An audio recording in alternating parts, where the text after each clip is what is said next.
1, 2, 3. Tag Me In Podcast. Tag Me In Podcast, back again with another episode. You are joined by myself, Ola. And also Anton. Yes. And we have got one of the whammest guests on the podcast. Don't claim stuff like that, because people are going to start acting. People are going to be like, what, yeah? Come on, yeah? What are you telling me, man? Wham season. We have got Renelle Harding on the show with us. For those of you who are not familiar, he ran this pretty cool campaign, Homeless to Law School, a few years ago.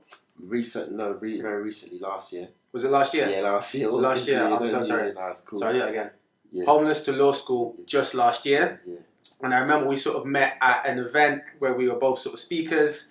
And we were on the same train, weren't we? We were on the same train. I remember I walked past, I'm like, is that my seat? Yeah. Then I'm like, okay, I gotta get past this guy. Then I was like, yo, what you saying? How you doing? You alright? And then sort of found that we were going to be on the same event, same panel, same discussion. And it was, what, a 2-hour journey? Just about 2-hour journey. About a 2-hour journey, London to York. And we sort of had conversation and it just kind of flowed naturally. Yeah. It didn't feel forced, and it was good to hear you share your story about being homeless, about kind of law school, and about your passion for wanting to be in that environment.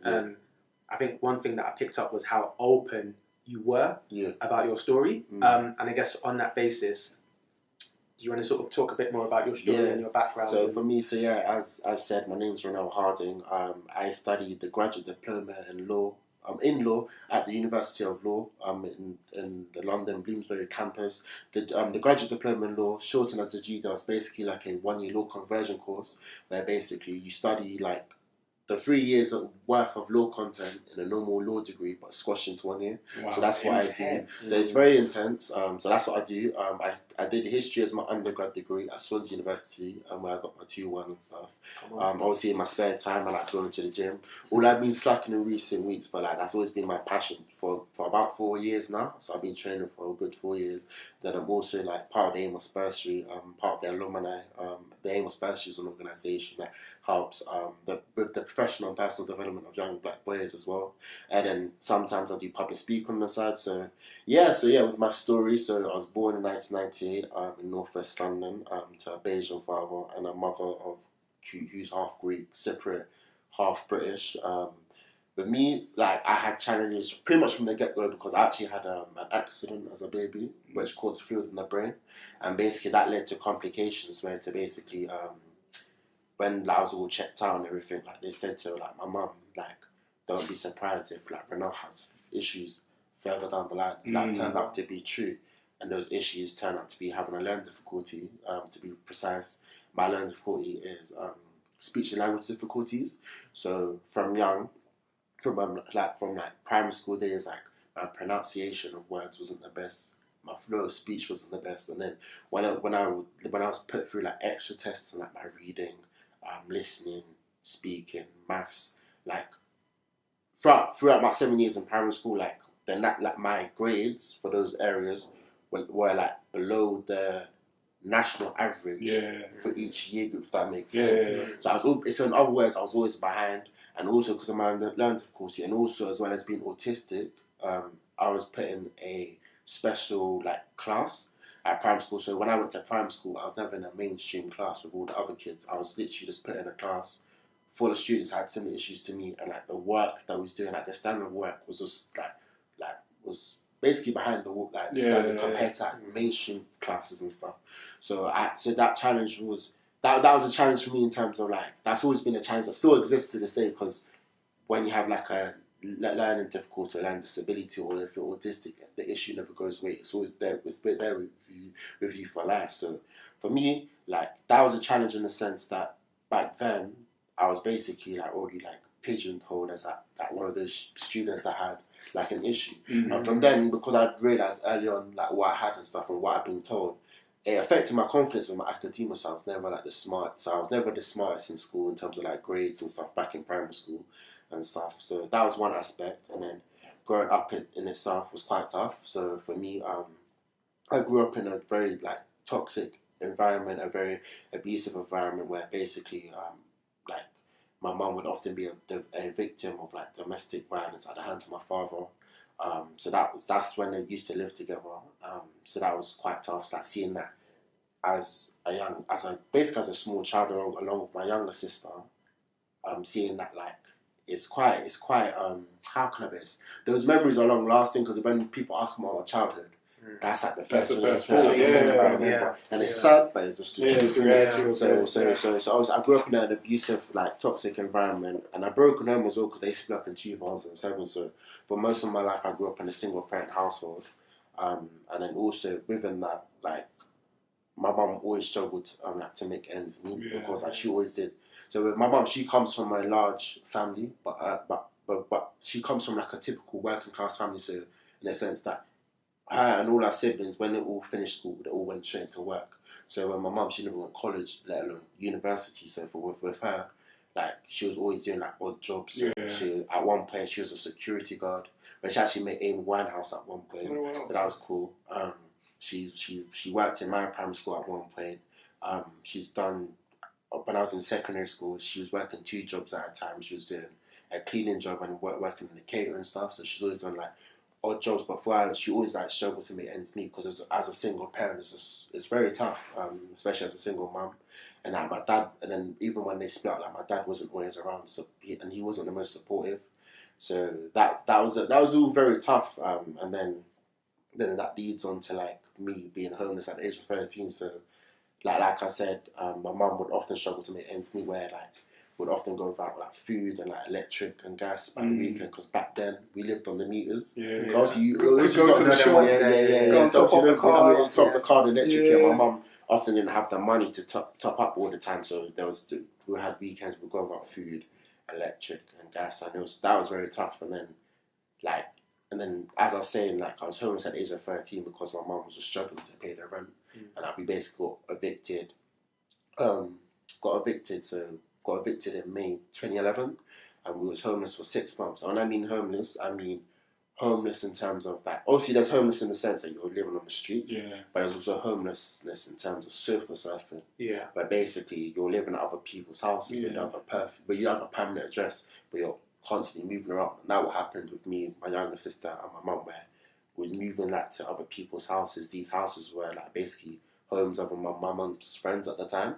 So like my extended family members, like on my mum's side or my dad's side, didn't really help out either, and that was quite sad as well, if I must admit. But like being homeless, like although it was a very tough experience, like it was a very like down point in my life, in a sense that like seeing my mum struggle, traveling from like these beds and breakfasts that we was living in at one point. For example, we was living in a bed and breakfast in West Drayton. West Drayton, that is like bare fast. I think if I'm correct, like West Drayton is even past like Heathrow Airport. It's very near, but I think you go through, you pass Heathrow first, and then you go into West Drayton, and then after West Drayton, you're basically outside of London. So that's at one point, that's how far out we was living. And I remember like my mum would often travel up to like an hour and a half just to get to work to do those 2 jobs and stuff. While me and my sister would be like at the bed and breakfast that we were staying in, and just with having no one to supervise us. So that was all tough. But like for me, that experience, like although like it was a bad experience and how stressful it was the first like turning point in my life, because it made me realize that like if I don't want to experience these type of things in my adulthood, I just knew I had to take my education seriously. Like I said, I was never confident with my academia because I just knew that I wasn't as smart as everyone else. But I just said to myself around that time of being homeless that when I go into year 9, so I was home. So when I was homeless, I was in year 8, towards the end of year 8. So I was homeless throughout that summer as well. And then even when I started year 9, I was still homeless. But I said to myself, when I'm going into year 9, I'm going to give my all to my education, where regardless what subject it is, just like the studies as hard as you can revise. I didn't know where they would take me, but I just knew like if I took my education seriously, it would give me a fighting chance of becoming something. So I just took that new mindset, mentality into things, and that led me to, for example, getting into triple science, which is like the top set of science, which was good at the time, and then also like this newfound attitude that I had, like I saw my grades improve and everything. And then that led me to get like for my GCSEs 2 A's, 5 B's, 2 C's, despite having this learning difficulty that's been like that was holding me back for so long in terms of just letting it like I wouldn't say define me, but just letting it like affect me like from a confidence standpoint. Trying to but overcoming the challenges associated with the learning difficulty and the autism, like it was a good thing because even with the autism as well, like in fact, whereas my learning difficulty was affected like my academia, the autism side basically affected how I socialise with people. So going through that was the other thing as well in primary school and secondary school. Like when it came to making friends, I didn't make many friends because I was never the most sociable person and stuff, and that, how that affected that, and that also affected my confidence as well. Like I was never the most confident in that sense as well because I was always, because with like being autistic, I always saw things in a different way compared to like how other people saw things, and like so I often struggled to like integrate. But I was never disliked. I would say that in secondary school, like I was someone that wasn't the most popular, but I was still respected for the fact I was a hardworking student. So that was that, and then like even secondary school was still tough because even though I was getting good grades, like, I still had issues at home. So like even after that experience of homelessness ended in November 2011, like there were still issues at home between my mum and my sister, which was quite tough to deal with in terms of like her getting kicked out of school and stuff. So that affected me as well in terms of like around year 10, year 11 times. It was a thing for me where school for me back then was like an escape, where basically like I'd always look forward to going to school like proper. I'll get to school early, and I'd allow myself to lose myself for those 5 hours worth it is that you're in school. So were you the guy who used to be like, "Miss, you forgot the homework"? Not like that. I wasn't not like that. I wasn't like that fully. That meant basically that would mean that I would be snitching on the guy. But I was the guy that was proper like enthusiastic in class, and so when it came to like class discussions, I was proper into it. Like I'd always try and put my hand up to answer questions. I was proper into it. I was just losing myself. Not saying losing myself, but just proper engaging myself. But I think engaging myself to try and forget what's going on at home, and then every time that bell would ring around 3:10, whatever it was, like I just always dread going back to home because I knew what I was going back to. So yeah, that was that, and that affected me for like throughout towards the end of secondary school and stuff. And then going into A levels was quite tough. So I did maths, physics, history, and government politics in my A levels, and like during that split, it was hard to kind of like deal with the challenge of having to use different skill sets for those type of different subjects. And I just simply struggled with the intensity of it all to the point where at the end of year 12 I got like a C in history, D in government politics, and I got E's in maths and physics. So I was in a bad position at the end of year 12. But luckily for me, because I had forged like a really good reputation for being hardworking and stuff, like my teachers at the school like said to me like, we don't want to lose you, because at the time I was considering to drop out my sixth form and try and retake year 12 somewhere else, because I just felt like my grades just wasn't working for me. But when I told my teachers this, they basically said to me like, "Hey, Renaud, like, we don't want to lose you, but like, if we keep you on, this means that you have to drop both maths and physics." So that meant that I finished year 13 with two full A levels rather than the standard 3, and that meant also picking up another AS in applied science. And in the end, it worked out well because I really changed things around in year 13. I got A star in history. I was really happy because that was the first time in my life I got A's on anything. And that finally meant to me I felt like for me, I was finally able to prove to myself that I am academically able. So that was good. And then around that time, like sixth form days is where I went through my second turning point, is when I joined the Amos Bursary. So like I said, the Amos Bursary is a charity organisation founded in 2009 by Colleen Amos and her older sister, Baroness Valerie Amos, and they help with the professional and personal development of young black boys from inner city areas of London from ages 17 to about 21, 22, basically when you finish university. And how they do that is that they put you through like development sessions every 2 or 3 weeks on a Saturday.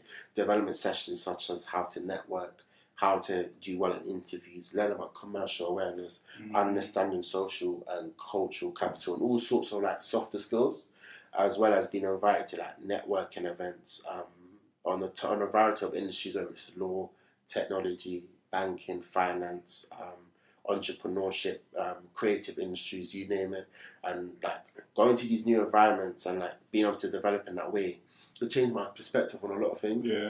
that just allowed me to access like new opportunities that I never came across in my life. So that led me to like doing like at least by the end of my history degree in Swansea, like led me to doing at least like 5 internships in the legal industry, which was really good. So I've interned at like a variety of like law firms such as like Linklaters, Charles Russell Speechlys, the European Bank for Reconstruction Development when I worked in an in-house team, just to name a few.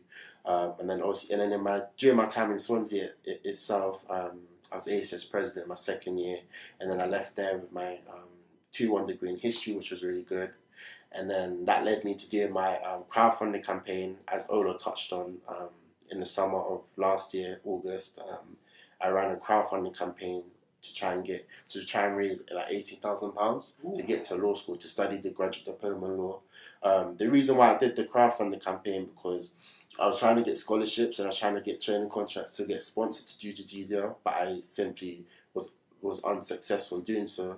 And because I hadn't planned for like a gap year at that point, and I was really determined to do this GDL, I said to myself, as a last resort, let's do this crowdfunding campaign. So I was planning it during the summer, like during June and July, with the help of a few friends and stuff. And then launched it on August the 5th on a Monday.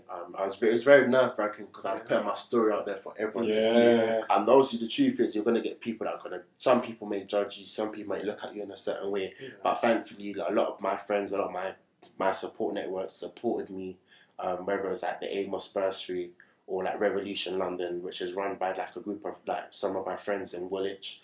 And other like organisations I'm a part of, and then other like friends and connections that I have in different places. They were all very supportive. And then going beyond that, the amount of strangers that I connected with on like places like LinkedIn, on Twitter, that reached out to me saying how inspiring it was to see my story and stuff. It was really good. So everyone's like really behind me. And then in the end, I was able to raise the money to get to law school, and I was also awarded a scholarship. Awarded a scholarship from the University of Law after they saw my campaign and stuff. So that they phoned me to say they would like to offer me a scholarship and that. So I was able to like pull it off in the end. So yeah, and then as of now I'm starting the graduate diploma. I just honestly like when you told me your story, I'm like, Jenny's mad. You should have told me to get a bag of popcorn. But I think one thing for me that sort of sticks out that for me is like the key part of your story is that everything that you experienced, you did not let it define you. You took those experiences and you were like, this will be the fuel to push me to the next level. And you were never like, oh, I've got autism, or I've got this, and I've got that, and it's over. Because we meet people, or I sort of meet people who, I can't do that. I've been told I'm autistic, or I've been told that I'm dyslexic. Put yourself in the box. You know, my family was really, really poor, so I can't achieve this. I can't go to university. No one's been university. Yeah, no one in my family's done it. So why? And it's that kind of point where people use those kind of as points as excuses to not achieve. But you've kind of got no. This is a turning point. And I think that was another key word that point you used, turning point. I'm going to use this again as energy and fuel. And as you said, you've just been reeling off accolades of, the scholarships. Everyone sort of recognised what you're doing, and you being vulnerable with your story and your campaign has been great because other people can then look at that and say, "Wow, look at what he's been through. Look at what he's done. Look at what he's achieved." And it's honestly like amazing to see, and as well because you're what 22? 22, yeah, just young 22, guy, young guy, like really and truly. How many people do we know that have really kind of done this at that age? And the fact that we were on stage, and I'm like, this boy's 22, and honestly, like amazing to kind of just see everything you're doing. One thing I wanted to ask is that obviously sort of with networking, and I know this was sort of mentioned at the event, there are obviously different sort of aspects to it. What would you say is an important aspect of building someone's network? Because obviously, like you said, introvert, sometimes shy, and I'm the sort of same. I'm normally in an environment where, in that sort of environment, I'm usually towards the wall. I'm quiet. I might speak to one or two people, but So for me, I'm an introvert myself because I'm autistic. Like that's naturally made me like an introvert. And for me, how I've gone about it with networking is that I do it in bursts, in the sense that when I'm invited to events, I'll be selective of what events I want to go to. So that's the first thing, being selective of what events you want to go to. And then when you are actually at these events, when you hear these people talk, and whether it's on a Q&A panel or you hear them do like a speech or whatever, what I try to do in my head is like try and pick up who are these people in the room of interest to me. And then I'll just make a list in my head of these people that I want to speak to, and in terms of actually having the courage to actually bring yourself to them to introduce yourself. One part of it is having the elevator pitch. So this is something that I learned at Amos Bursary. So an elevator pitch is basically like how you introduce yourself, and it's basically your name, who you are, and like what you do. So for me, like my elevator pitch would be something along the lines of, "Hey, nice to meet you. What their name is?" And I'd be like, "Hey, my name's Renal Harding. I studied a graduate diploma in law. I'm an aspiring commercial lawyer. I did history as my undergrad at Swansea University. In my spare time, I'm a fitness enthusiast, and I do public speaking on the side." That's literally that's literally like 15 to 20 seconds. Yeah. And then also I think a part of networking is just being yourself. It's honestly just being yourself. And a part of that's just accepting that obviously you're not always gonna connect or vibe with people everyone all the time. Yeah. And that's fine. It's completely fine. But that's part of the process as well. So in that way, when you accept that, you know you can't really force things like that. But when you meet someone and you introduce yourself, and then you can potentially vibe with that person, and you can like kind of like control the conversation where you wanna, depending on how you want to maneuver it, where you want to maneuver, and a part of that's been a good conversationalist. And I think in order to be a good conversationalist, you need to be up to date with what's happening in the world in terms of politics, business. Whatever industry is, tech, entertainment, sport, all these things play a role. Yeah. You don't have to be an expert on these topics, but if you have a decent understanding, or even a decent understanding of the background or the expertise of the person that you're networking with, then you can ask questions really targeted around questions, that. And then you're developing the conversation, and you're developing that rapport. I was gonna say, But I think for us introverts, like I think it's about just doing it in bursts and being quite selective, because for us introverts, we just know that if we try and talk to bare people, we're eventually just gonna get exhausted, feel drained, and by the time we get home, we don't want to talk to anyone. How was it? Don't talk to me. At least when I go home sometimes from these networking events, I say like, "Hey, mum, I'm good," and then I just try and go into my room and be left alone, innit? So for me, it's about doing it in bursts, really, but just implement those small other things that build how you network and stuff. So yeah, find your own formal technique almost. Yeah. So there's something that's playing in my mind, because I think you've used your experience to kind of dictate who you want to be. You've kind of created who you want to be from the experience that you experienced when you was younger. So you looked at, I guess, just using an example where you was talking about your mum, where she's working class. She just went to school and then straight into work. Yeah. So my dad was the same as well. Yeah. My dad never went college or uni either. So when you was like year 9 is going to be the year, what did you do? In terms of like how I what was different? For me, like, so beforehand, year 7 and year 8 especially, I was always from the get go. I was always well behaved. I rarely got into trouble. The only times I get into trouble was when I was like kind of like stubborn over like a decision that a teacher made. I was a bit stubborn. I was always a bit headstrong myself. So like if I disagreed with what a teacher was saying, like I proper fought my corner, voiced my opinion and stuff, and that always got me to a little bit of trouble. But for the most part, I rarely got into trouble. But for me, in terms of education, especially around year 7, year 8, it was a thing where I'll do the classwork, I'll do the homework. When it came to doing the homework, I didn't care about getting the best grade. I just cared about getting it over and done with as quickly as possible. Right. And the reason for that is because, like I said, I had no confidence in it. And for me, like, getting the homework out of the way, and then for me, the rest of the time, I just be on the Xbox. Because I just wanted to play the Xbox. So I didn't really care about, like, doing extra reading or trying to, like, really, really get things right. Yeah. But whereas in going into year 9, and that's the other thing as well, year 7, year 8, I didn't really revise for for the assessments. You just let things happen? Yeah, I just let things happen. But in year 9, like, I proper revised for everything. Like, whether it's revising with someone else, or like getting the textbooks back then, like the CGP textbooks. Yeah, I remember. Back in the day. I remember, especially for that triple science exam, I was just writing out everything out the textbook and just trying to remember everything.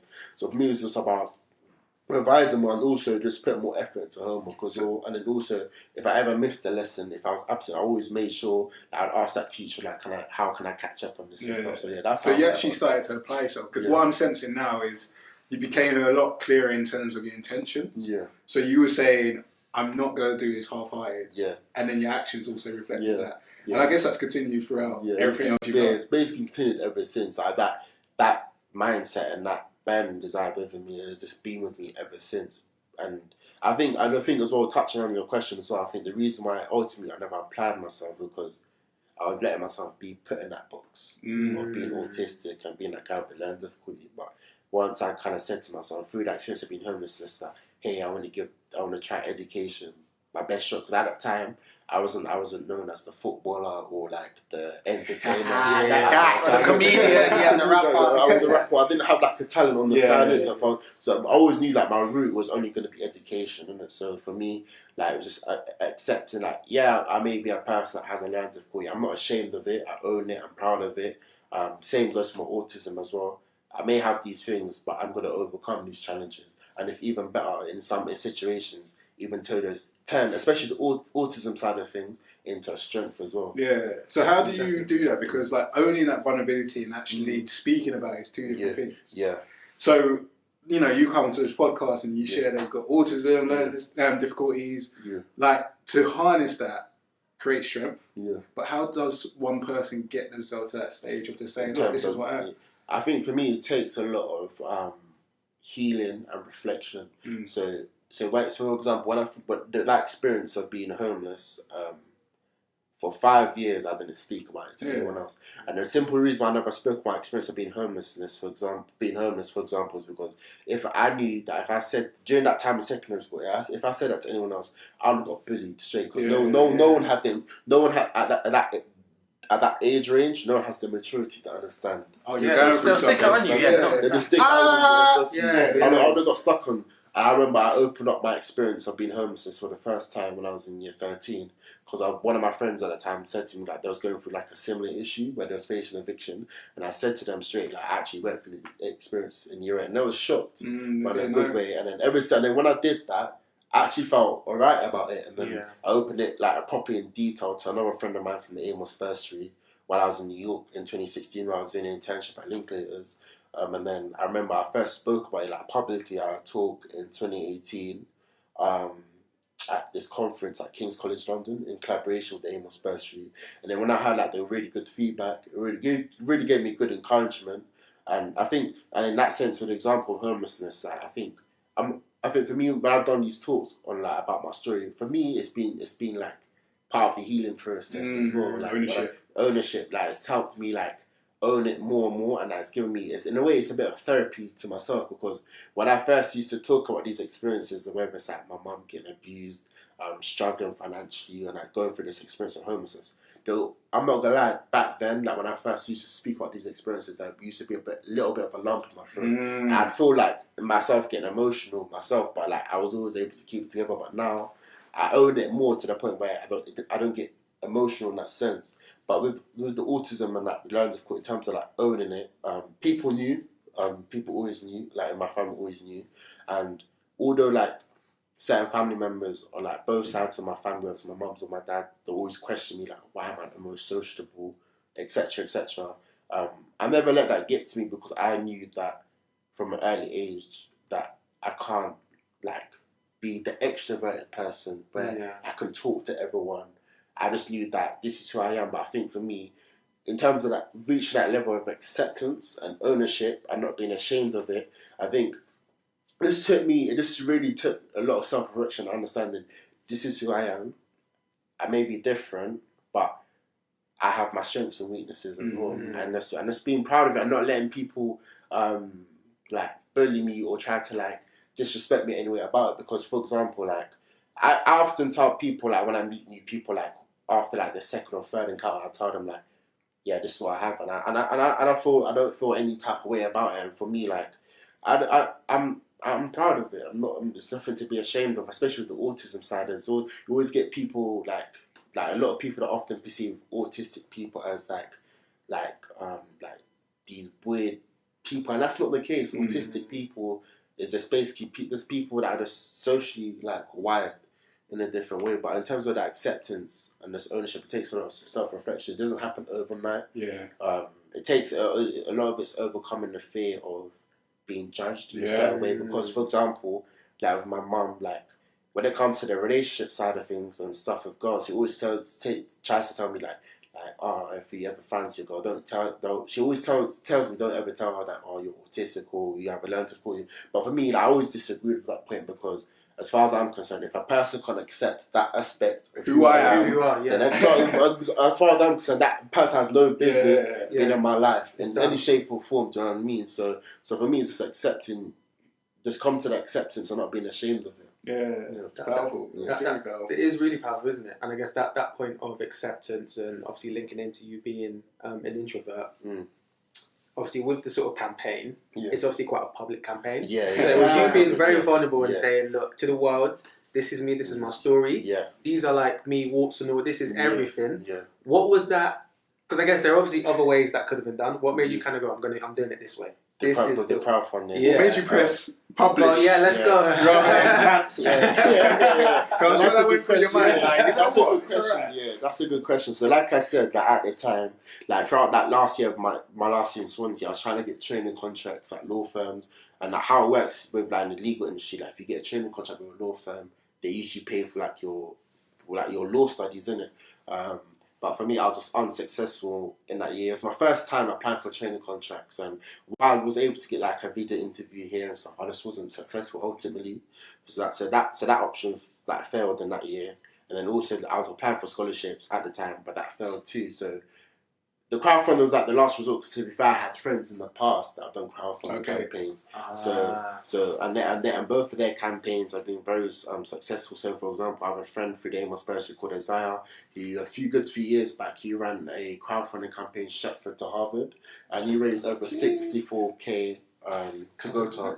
He raised 64k to get to Harvard, to study at Harvard for a year. Then I have another friend, Shani. She raised over 20 odd k a good few years back to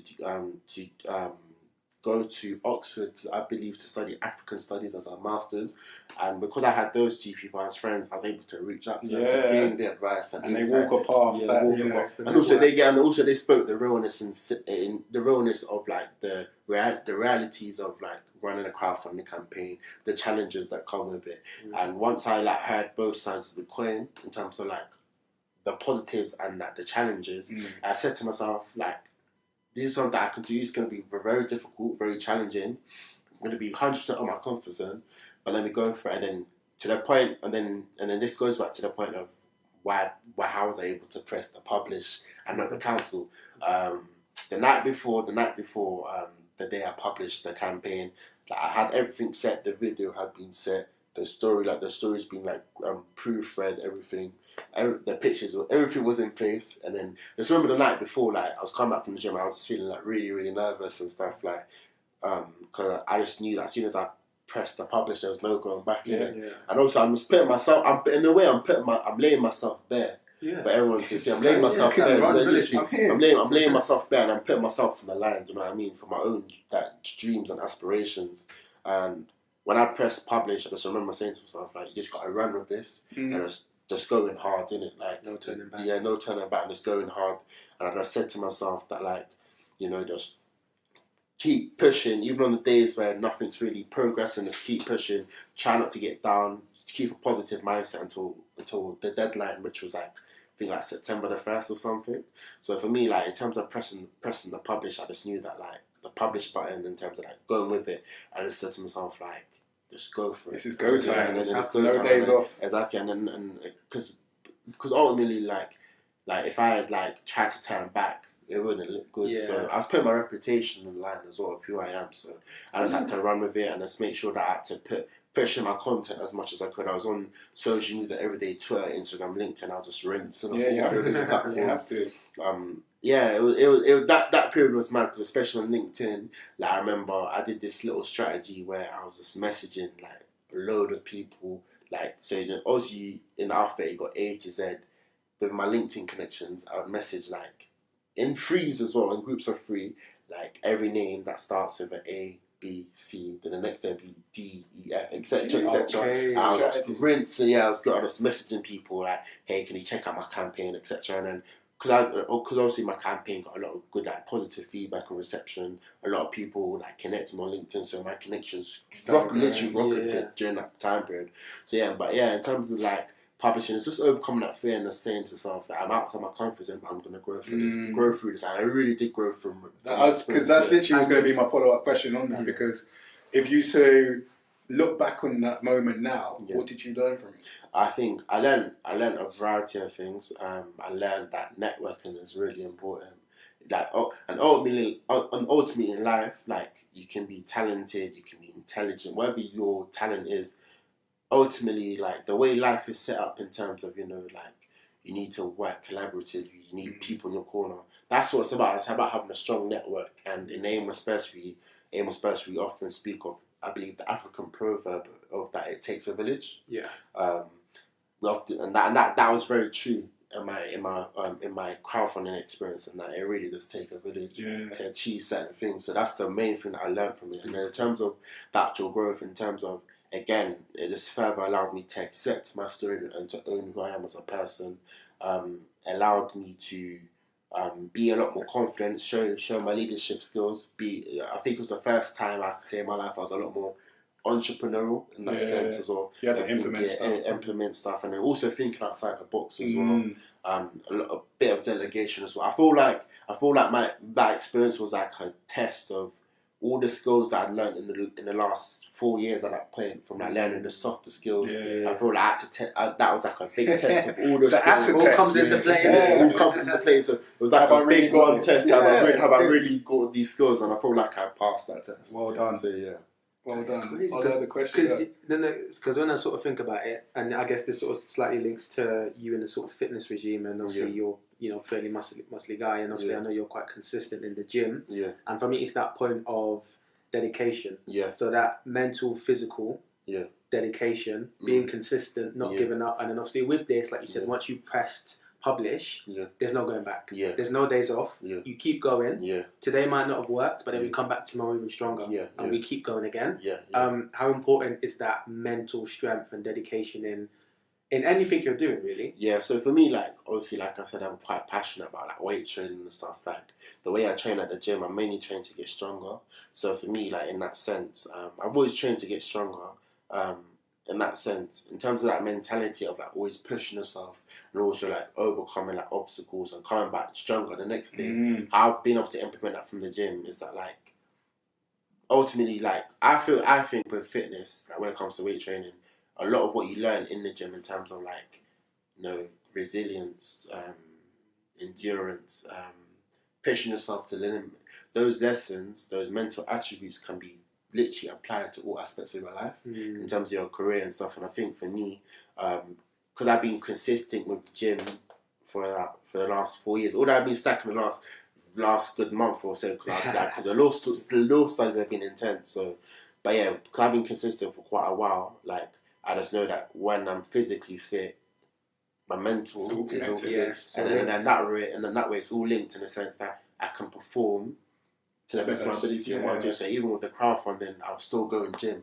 Even though like, I was busy with messages, meeting new people and stuff, I was still making time to go to the gym. And also having that priority, and then that way that allowed me to still perform to show up best as well. So I think fitness is very important. Like, you don't have to be like a bodybuilder or powerlifter, but I think for anyone, like, regardless of what you're doing in life, it's good to have like that basic good level of fitness, so that way you're in a good mind and that way you can perform to the best of your ability. So would you say like daily practice of like exercise? Yeah, exercise. It literally can be anything from like 20 minutes of like HIIT cardio, so high intensity interval training cardio, to like an hour in the gym with weight training. Can it be any style? Because with fitness in general, there's so many different styles of training. So like I said, I train in a very strength-based way, but other people like to train in terms of gaining more muscle. Some people like to train, which is a train in a sense where it's a lot of cardio-based stuff. So there's so many styles out there of training, which is beautiful. It's different for everyone. Yeah, it's different for everyone. And I guess one thing I did want to touch on as well is that obviously, with all the sort of different experiences you've had, all the lessons you've been through, all the skills you've sort of had to develop. Yeah. And again, fair enough, you are fairly young, but is there one thing that you've learned over time that has maybe had the biggest impact on you? Because I know for a lot of people, it's usually like a mix of small different things, but for some people, it's like one big lesson that has really just been pivotal to like a lot of their growth in life. I think that's a very good question to ask. Actually, I don't think I've ever had that question posed to me in terms of like what's the one thing, like the one experience that's impacted me the most in terms of like what lesson I've learned in life. I think for me, I think the biggest impact is I think it has to be the Amos Bursary. The impact that it's had on me in understanding that you need to be grateful. I mean, genuinely grateful for the people that you have around you, because that makes the difference. And I think it's about showing your gratitude and appreciation for the people in your support network. And I think I've carried that through in the last 4 or 5 years, in the sense that like when I'm doing good, like I've achieved stuff, I always try to like say thank you to the ones that like have helped me along the way. Because the truth is of me and in my story is that like, yeah, I've worked hard and I've been resilient and stuff, but the truth is I want to be able to reach to the things I've been able The to levels, for the tribe. So the tribe.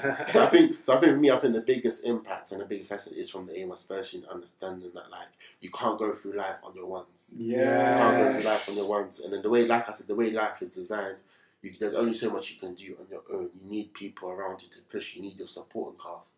And in some ways, your supporting cast is just as important as you in terms of what you can do. So I think that's the biggest lesson and impact.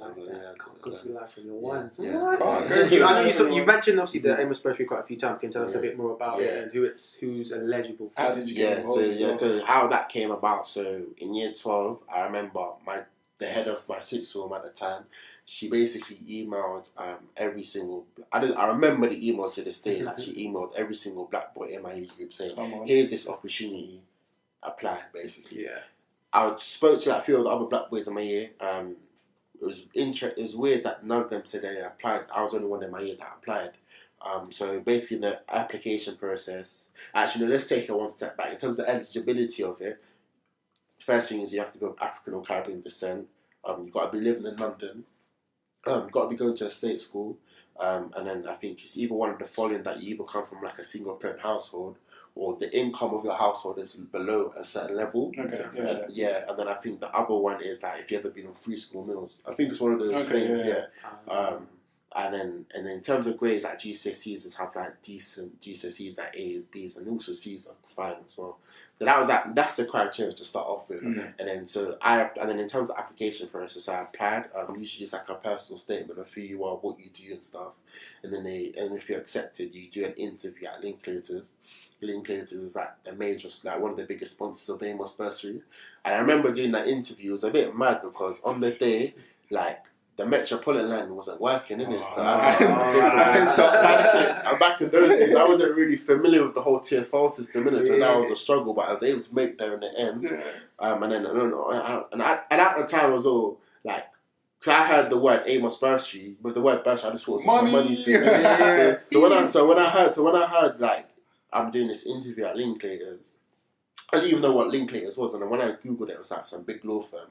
And I went in there, I was like, I think it's like, right, like this is like some. They want me to sign a legal paper. There's a problem, but this must be a big deal, innit? So I did the interview. They asked me like good questions, like on like your views on the world, like what you're interested in and stuff. And luckily I was accepted. So that's the application process. They usually accept around, I'd say about 15 to 16 boys into each cohort. So I joined the 2015 cohort. So each year they do a new cohort, usually 15 to 16 boys. Also now, they also have this associates program. So basically what that means is if you do an interview with them but you're not successful, you can be put in an associate program to still access some of the opportunities but not the full thing. But it's still good because there's been times where some of their associates, because they've gone to like so many Amos Bursary events, they then actually become Amos Bursary scholars themselves. So just because you become an Amos Bursary associate, it's not the end of the world. Do you know what I mean? So exactly, you get the benefits and stuff with you know, going to these Amos Bursary events and stuff. So that's how I got into it. I'll be honest, I always said to myself, it's a shame that I was the only black boy in my year at that time to apply, because when I looked at my peers, there's a good few others that definitely could have got in. They could have benefited and got in if they applied. But I think it just goes to show that when an opportunity presents itself, you have to just try. Say that again. Even if you don't know what the opportunity is, even if you don't understand, like I said, I didn't understand what the Amos Bursary was, but I thought it looks decent. Apply and see what happens. I think it's about trying to grab those opportunities as much as you can, and that's the other thing I've taken throughout my life in the last 4 or 5 years is that whenever an opportunity presents itself, even if it's not even always related to like law, like just trying to apply for and see where it just takes you. Yeah, because you never know it. Like, exactly. you honestly never know. Opportunities are always there as well. Like, you never know, and it's good because I was going to sort of ask you if you had any sort of like last points to kind of say that would be, and I think that just kind of like seals it off perfectly. In that I feel a lot of us sometimes we overlook certain opportunities, and then when we look back and maybe see someone else that's taking it, because like who's to know if one of your friends from school who didn't apply is looking at you like, oh man, if only, and it's just crazy to see where our lives can end up based on those opportunities. No, 100%. No, it's bro, honestly, like it's so good to see what you've achieved and where you are, and like Anton sort of mentioned that growth and the mindset, and you kind of taking the things you've been through and using it as strength or boosters to kind of go, I'm not going to let this define me. And I think for me that's been one of the really big things I've really appreciated about people I've been like observing, in that they don't let what they've been through define them. It shapes, and sometimes it's the blueprint. It gives them the strength to go forward, but it doesn't define them. Yeah, that's the key as well. Like, don't get me wrong, like these experiences have shaped me as a person, but like I don't let any of these experiences define who I am. I'm not just someone that was just homeless at age 13. I'm not someone that is autistic and has learned difficult. I'm not someone that grew up in a household that was basically a broken home and that was just full of what's the word? I'm not even pronouncing the word properly. Toxic. The toxic, basically. Toxic. I can't pronounce Toxicity. Yeah, exactly. I was trying to rack my brain with that word. So that's the thing where I learned to put it. Still, that's an example right there where my learning to put it still affects me to this day. And I hope that even also as well on the side that destroys the myth that like you can also fully overcome these things, like, because that's the thing I had, like, just as a quick side note, like in my life I always had people saying to me, does it like fade away in the end? But nah, it doesn't. So that's an example right there, you know what I mean? So that's an example right there. But as I was saying before, like I don't let any of those experiences define who I am. I am Renell Harding, and I do the things that I do, whether it's studying or going to the gym, but also what defines me as well is the character of who I am as well, and how I treat people and how people treat me. Because that's one thing I've learned over last year as well. Is about your character as well. It's all good having these accolades, titles, the salary, the job title, whatever it is, but if you're not a good person behind closed doors, it's a different story. When that's all taken away from you, what you are standing. It's about your character as well, and I think that defines me in terms of being that serious person, but being a serious person that that tries and treats people the best that he can, and also tries to be supportive of other people and their journeys as well. So, I'm gonna tap on that. I know I want to wrap up, but character. Is there a difference between the character that you are today and the character you want to be in the future? Yeah, of course, because obviously you need to keep growing, you need to keep evolving. I'm not perfect at all, just like everyone else. I'm not perfect. I have my flaws, just like everyone else. I think for me, in the future, I want to continue to be even more forgiving than I am now, because I've always had an issue with forgiveness in terms of like in the past, like whether it's with certain family members or like other people that have come to my life and haven't done me well, have kind of done me wrong. Like I've always been a bit like stubborn kind of thing. I've always kind of struggled to let things go. So I want to be more forgiving. Continue to work on it. I've been working over the last year and it's been working, but continue to like over time, so that way I would continue to be at peace with certain things, because my ultimate goal in life is just to be at peace with myself. Obviously I want to be a lawyer and do all these other amazing things, but I think for me, like being at peace in terms of with myself, but also creating that peace in my outer environment as well, the outer home environment, that's also important as well. That allow me to be like I'm happy, because peace may sound so simple, but you'll be surprised at how many people are not at peace with themselves. Most people are seeking, and that's why it's so important to own your story as well, and accept your story as well, and to continue to write the story how you want to write it. But as I was saying, for me, like in terms of like, I want to be a more forgiving person, and also as well, just be a much better version of myself than I am now. So preach it, man. Beautiful. And one last question, because I thought that was very important about just that peace, because that's what you stand for. You stand for peace within yourself and peace in other people. In terms of your daily habits, do you want to quickly run through what your daily habits are? Because you sound like someone that does gym. So I have my structure. So like I go gym in the mornings usually. Like so I've been slacking, so I need to get back. Don't worry about that. Just tell us what. I go gym. No judgment. I go gym in the morning. That usually be like an hour 10 and stuff. I prefer to go in the mornings because like it gets out of the way kind of thing. And because for me, I'm a morning person, I can just do that. So I do that, and then obviously let's base this on a day that I have to study, because I'm at law school. So I have my breakfast, have my shower, get myself ready. If I need to go to law school, I go to law school, do what I need to do at law school. If I don't have law school, usually I like to study in the library and stuff. Do what I need to do, like, so usually be studies, and then if I need to do any other things like emails, other bits and pieces, catch up on messages and stuff, I do that. The other bits and pieces that I do sometimes as well, I like to fit in my reading as well. Nice. I'm trying to get into that because growing up, I hated reading. Like primary school, secondary school, I really hated reading. Barely read like books out of pleasure. So I'm trying to, like, over the last year, I've been trying to get into that habit. I'm still working on it, but I'm getting there.